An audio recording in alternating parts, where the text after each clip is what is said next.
네, 오늘 민주당이 7월 임시국회 소집 요구서를 단독으로 제출하면서 국회 원구성을 둘러싼 여야 충돌이 격화하고 있죠. 정치가 있는 저녁 정관은에서 김성환 시사평론가와 함께 오늘의 정치권 소식 짚어보겠습니다. 자, 어서 오세요. 네, 안녕하세요. 네, 민주당은 지금 이제 7월 임시국회 단독으로 열겠다. 단독 원구성 수순으로 지금 가는 듯한 그런 모습인데 어떻게 보시는지요? 이 전략이 좀 통할 걸로 보십니까? 통하고 안 통하고의 문제가 아니라 그럴 네. 수밖에 없는 상황이 됐다 이렇게 봐야 될 것 같은데요. 예. 그만큼 뭐 국민들의 민생 그리고 경제 위기에 대한 생각들이 굉장히 많고 국회가 지금 제 역할을 못하고 있다고 하는 비판 여론이 굉장히 높지 않습니까? 네. 근데 국회 다수당을 민주당이 차지하고 있기 때문에 어찌 됐든 간에 민주당에 대한 비판으로 돌아올 가능성이 있다 이렇게 민주당은 보는 것 같아요. 네. 근데 저는 민주당을 항상 보면서 느끼지만 항상 한 타이밍씩 느려요. 그러니까 그런 말이 있거든요. 그러니까 사람은 스토리에, 이야기에 현혹된다 이런 말이 있어요. 네.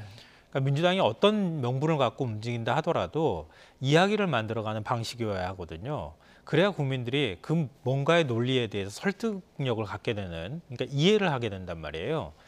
지방선거 마치고 난 다음에 제가 국회 원구성 문제 얘기 나왔을 때 질문하셨을 때 네. 어느 쪽이 더 다급하느냐에 따라 달렸다, 그 원구성 협상에 달려있다 이런 말씀을 제가 드린 적이 있는데요. 예. 민주당이 일단 선거 패배를 했잖아요. 그러면 일단은 거기에 대해서 민주당이 좀 더 낮은 자세를 취했어야 할 필요가 있거든요. 그러니까 민주당이 먼저 법사위원장 그럼 국민의힘이 해라 라고 내려놓고 이전에도 우리가 약속했으니 가져가라 이러면서 최소한 그러고 난 다음에 국민의힘에 그래도 성의 표시해야 되는 거 아니냐, 협상이라는 것도 있으니까 이렇게 나왔으면 훨씬 유리한 국면을 만들었을 텐데 지금 항상 뒤로 밀리고 난 다음에 국민들의 여론이 나빠지고 난 다음에 민주당이 뭔가를 하는 모양을 취하는, 이러고 나니까 여론은 여론대로 안 좋아지고 그리고 국회 지형 안에서도 뭔가 움직일 수 있는 운신의 폭이 좁아지는 이런 현상이 반복되는 거 아닌가 싶은데요. 그러니까 결과적으로 보면 국민의힘도 집권 여당이잖아요. 네. 그러니까 국회 원구성 민주당 만들어 한다고 비판만 할 때는 아니거든요. 말로만 정치하면 안 되잖아요. 그러니까 그런 비판을 충분히 받을 수 있는 상황인데도 민주당이 그런 유리한 국면을 만들지 못하고 있다. 이런 거는 좀 비판받을 부분이 아닐까. 민주당이 뒤늦게 국회 소집 요구서 제출하고 7월 임시국회를 통해서 의장단을 단독으로 선출한다 하더라도 그렇게 썩 여론이 호의적일 것 같지는 않다. 이런 생각은 듭니다. 이미 민주당도 좀 한 템포 늦었다 이렇게 네. 보시는 거고요. 지금 여야가 이제 팽팽히 이렇게 맞서고 있는데 이번 주에 이제 권성동 원내대표 사실은 이제 여야 협상을 하고 있어야 될 분인데 지금 해외로 나간다고 민주당 쪽에서 이제 굉장히 좀 비난을 하고 있죠. 필리핀에 이제 대통령 특사로 간다고 합니다. 자, 이와 관련해서 이제 각 당의 이제 입장을 직접 들어보고 얘기 계속 이어가 보도록 하겠습니다. 이 비상한 시국에 대통령은 나토행, 여당 원내대표는 필리핀행 비행기에 몸을 싣습니다. 협상의 상대를 무시하는 것도 모자라 아예 대화 자체를 포기한 무책임한 협상농단입니다. 지금은 공항 체크인을 할 때가 아닙니다. 민생 체크인이 우선이고 국회 체크인이 급선무입니다. 자신들이 요구 조건을 수용하지 않으면서 만나자고 그러면은 저쪽에서 쇼하는 거냐라고 비판할 것이고, 그냥 안 만나고 가면은 원내대표가 뭘 했냐, 또 이렇게 비판이 나올 거예요. 그래서 뭐 어느 쪽이든 간에 비판이 나오기 때문에 지금 상황에서는 만나는 것이 의미가 없다. 타결 가능성이 전혀 없기 때문에 만난 자체가 저는 적절치 않다 이렇게 보고 있습니다. 네. 7월 1일 날 이제 돌아온다고 하죠. 권성동 원내대표. 자, 이렇게 되면 이제 이번 주 협상은 이제 물 건너가는 거 아니냐, 뭐 이런 그 전망도 나오고 있는데 어떻게 보십니까? 쉽지는 않아 보입니다. 네. 근데 조금 이상하지 않으세요? 대통령 특사로 간다 하더라도 네. 집권 여당의 원내대표잖아요. 국회 원구성 협상이 있다고 하면 이번에는 나는 안 될 것 같다. 이렇게 해야지 정상 아니에요? 네. 근데 너무 여유 있지 않습니까? 그러니까 국민의힘이 왜 이렇게 여유 있을까? 많은 분들이 아마 궁금하실 것 같은데요. 저는 크게 두 가지 이유 때문이라고 생각하거든요. 첫째로는 어찌 됐든 간에 민주당이 국회 의장단을 선출을 하든 간에 네. 민주당 단독으로 뭔가 국회문을 연다고 하면 거기에 따라서 입법 독주라고 하는 프레임을 다시 또 공격할 수 있다라고 하는 그런 게 하나가 있을 것 같고요. 또 네. 하나는 이걸 이제 민주당이 굉장히 주의해서 봐야 될 부분이라고 보는데요. 안 해도 조금 늦어도 좋다 이런 생각하는 것 같아요. 왜냐하면 국회 문 열어서 오히려 국민의힘이 오히려 불리한 상황이다라고 보는 것 같습니다. 왜냐하면요. 지금 검찰 인사 계속 반복해서 벌써 3번째 나오는 거 아닙니까?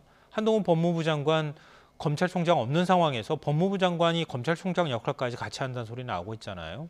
국회 문 열면 어떻게 되겠습니까? 당장 장관 호출하지 않겠어요? 네. 그런 부분들 따져 모를 거예요.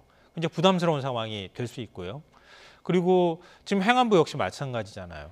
경찰 통제한다고 하는 얘기도 있고 경찰청장이 김창룡 청장이 사실 거기에 대해서 반발하는 이런 사의 표명을 하는 이런 모습들도 보이고 있단 말이에요. 그것도 역시 행안부 장관 불러가지고 또 여론화하는 작업을 할 수도 있을 겁니다. 그러니까 그런 부분 그리고 또 인사청문회도 마찬가지일 것 같은데요. 그런 면에 있어서 집권 여당으로서 야당이 된 거대 야당인 민주당이 여러 가지 측면에서 괴롭힐 만한 부분들이 많이 있다는 거예요. 그러니까 국민의힘 입장에서는 차라리 지금 시행령을 통해서든 경찰을 통제할 수 있는 기구를 만들거나 이렇게 하는 작업을 다 끝내놓고 난 다음에 국회 문 열어도 괜찮다. 이런 생각을 좀 하는 것 같아요. 그래서 오히려 더 민주당보다 느긋한 것이 아닐까. 그러니까 오히려 장외에서 특위 정치를 하면서 특위 구성해서 민생을 돌보는 것처럼 이런 모습을 보인다 하더라도 오히려 결국은 입법 독재라고 하는 민주당의 프레임이 훨씬 더 강하게 작동할 것이기 때문에 우린 조금 더 기다려도 된다. 이런 사고방식을 하고 있는 거 아닐까. 그러니까 그런 부분들에 대해서 민주당이 좀 유념해서 전략을 만들 필요는 있다고 생각합니다. 네. 지금 말씀하신 게 맞다면 사실은 근데 국민의힘의 이제 속내를 저희가 이제 확인할 길은 없습니다만 좀 그 경제 상황이라든가 여러 가지 산적한 그 민생 법안이라든가 이렇게 이제 집권 여당으로서도 이렇게 손 놓고 있을 만한 상황은 아닌 것 같은데요. 그게 오히려 예. 이상해 보인다는 제가 말씀을 드린 거예요. 그러니까 지형 자체가 민주당이 거대 야당으로서의 지형이기 때문에 네. 다른 권력은 다 내줬다 하더라도 국회 권력은 민주당이 쥐고 있다고 하는 네. 이런 거는 있을 수 있겠지만 어찌됐든 간에 집권 여당으로서 무한 책임을 져야 하는 것까지 비켜갈 수는 없단 말이에요. 네. 그런 면에 있어서 국민의힘도 적극적으로 민생을 챙기는 모습을 보여야 하는데 지금 여론은 앞서 제가 민주당이 한 타이밍씩 느리다고 말씀드렸던 것처럼 그렇게 국민의힘한테 불리한 상황으로까지만 가지는 않는다는 거예요. 네. 그러니까 그런 부분에 대해서도 국민의힘이 좀 알고 있는 것이 아닐까 그런 생각이 들고요. 아까 제가 말씀드렸던 것처럼 문을 열었을 때 오히려 더 지금 상황에서는 국민의힘이 민주당한테 공격당할 만한 것들이 훨씬 더 많이 있는 상황이기 때문에 조금 더 늦춰서 문을 연다 하더라도 그렇게 나쁠 건 없다. 이런 사고방식을 하고 있을 가능성이 있다는 말씀을 드리는 겁니다. 예, 알겠습니다. 그럼 실제로 이 민주당이 이 7월 1일부터 이제 임시국회를 실제로 단독으로 열 것이냐, 그리고 민주당 입장에서는 원구성이 그때도 안 되면은 인사청문회 그냥 개최를 하겠다 이렇게 얘기는 하고 있는데 실제로 그렇게 될 가능성이 어느 정도 되느냐, 이거는 좀 따져봐야 될 것 같은데요. 지금 교육부 장관 후보자와 이제 보건복지부 장관 후보자의 그 인사청문 보고서는 재송부 기한 29일 내일까지라고 하나요? 그러면 이제 사실 법적으로는 이제 대통령이 그 이후에 그냥 임명 강행해도 되는 거거든요.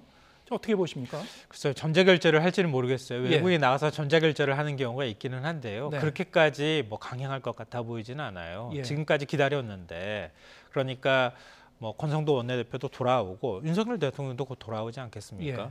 그러니까 그 이후에 국회 원구성 상황을 보고 난 다음에 판단해도 늦지 않는다. 여기까지는 아마 생각을 하고 있는 것 같아요. 네. 그러니까 이후 이제 7월 초에 임시국회가 소집되고 그 다음에 원구성 협상이 어떻게 진행되느냐 여기까지는 좀 보고 결정하지 않을까 이렇게 생각하는데요. 그러니까 국회 운영 상황으로 볼 때는 민주당이 막무가내로 나갈 것 같지는 않아요. 제가 볼 때는. 네. 일단은 압박 수위를 한 단계 더 높이려고 하는 전략을 취하는 것 같습니다. 그러니까 결국은 다수당으로서 민생을 외면했다고 하는 비판 여론이 훨씬 큰 상황이기 때문에 네. 어찌됐든 다수당으로서의 책임을 다한다고 하는 그런 여론전을 할 필요는 있을 거라고 보거든요. 네. 그러니까 국회 임시국회 소집 요구하고 국회 문을 일단 열고 그러고 난 다음에 국민의힘을 좀 더 압박하는 전략을 구사하면서 그리고 국회 원구성 협상을 진행하는 이런 방식을 선택할 거라고 보여요. 예를 들어서 국회의장을 선출한다 하더라도 국회의장을 일방적으로 선출하는 건 굉장히 부담스러운 일이거든요. 일단 거기에 대해서 국민의힘이 어떤 반응을 보이는지 지켜보겠다. 이게 첫 번째 수순이 될 것 같고요. 그 다음에 국민의힘 입장에서도 또한 민주당이 계속 여론에 압박을 할 것이기 때문에 집권 여당으로서 책임을 또 비껴가기는 어렵잖아요. 그러니까 국민의힘도 어쩔 수 없이라도 원구성 협상에 응할 수밖에 없는 상황으로 갈 거라는 거예요. 이런 식으로 한 단계 한 단계씩 압박 수위를 높여가는 전략을 취할 가능성이 높아 보이고요. 국민의힘 입장에선 사실 국회의장은 어차피 민주당 몫이 될 수밖에 없단 말이에요. 국회 다수당이 민주당이기 때문에. 그러니까 국회의장 선출까지는 어떻게 간다 하더라도 국회의장 선출을 하는 데 있어서 민주당이 일방적으로 선출하면 또 입법 독재 프레임을 또 씌울 수 있는 점이 있단 말이에요. 네. 민주당이 그걸 모르지는 않을 거고요. 그러니까 일단은 임시국회 소집을 해놓고 난 다음에 그 다음에 서로 간의 협상을 진행하는 이런 방식을 취할 가능성이 높다 이렇게 생각합니다. 네. 뭐 이런 가운데 어쨌든 속절없이 이제 국회 시기는 계속 돌아가고 있는데 어떻게 이제 전개되는지 좀 봐야 될 것 같고요. 그런가 하면 오늘 그 더불어민주당의 대표적인 그 이 친문 계열의 이 유력한 당권 그 주자죠. 홍영표 의원이 전당대회 불출마를 선언했어요.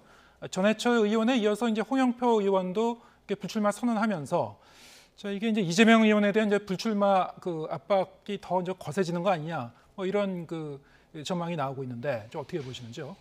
네, 저는 최근에 이제 이런 모습 보면서요. 네. 민주당의 이른바 친문계 주류라고 불리는 의원들이 얼마나 기득권이 강고한가 이걸 확인하게 된다 이런 생각을 하게 되는데요. 그러니까 이재명 의원 한 명 불출마하기 위해서 이렇게까지 해야 되나 그런 생각을 저는 해요. 네. 왜냐하면 뭐 예를 들면 97세대가 나온다 하더라도 97세대를 뭐 친문계 주류 의원들이 밀 수도 있겠죠. 밀 수도 있고 이재명 의원 불출마 압박할 수도 있겠지만 전당대회에 나와서 오히려 전당대회를 역동성 있게 바꾸는 작업이 오히려 더 중요하지 않겠습니까? 국민의 관심을 더 끌 수 있는 방법을 선택하는 것. 그게 오히려 민주당한테 전체적으로 더 좋은 방향이라고 보는데 네. 그게 아니라 무조건 콕 집어가지고 이재명 안 나오게 하는 게 우리의 최대의 목표야. 그러니까 내가 당권 주자로서 당대표 출마하려고 했는데 나 안 나갈 테니까 당신도 나오지 마. 오로지 이런 방식으로만 지금 당이 움직이고 있다. 이거는 기득권 지키기와 다름없는 얘기다.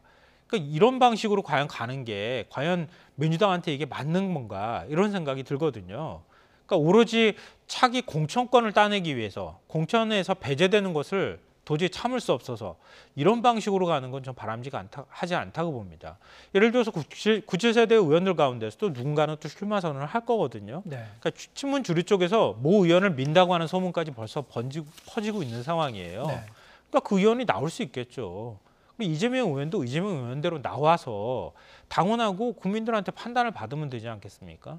이게 오히려 당의 역동성을 떨어뜨리는 방법으로 이렇게 가는 게 이렇게 이른바 개파 정치처럼 보이는 게 개파 싸움으로 보이게 하는 게 이게 무슨 득이 있겠나 이런 생각을 하지 않을 수가 없는 것 같아요.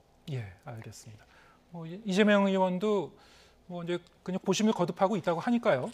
뭐 그 일각에서는 뭐 그 빠르면 뭐 이번 주라는 그 관측도 있었습니다만 그런지는 잘 모르겠고 아무리 늦어도 뭐 예. 7월 한 중순 7월, 전에는 예. 결정을 할 7월 수밖에 중순 전에는 없죠. 해야 되고 아마 네. 이제 다른 그 이 주자들과의 어떤 그 연동되는 측면이 있으니까 7월 초에는 좀 결단을 내리지 않을까 뭐 이런 그 얘기도 나오고 있는 것 같습니다. 지켜보겠습니다. 김성환 시사평론가와 함께했습니다. 고맙습니다. 네.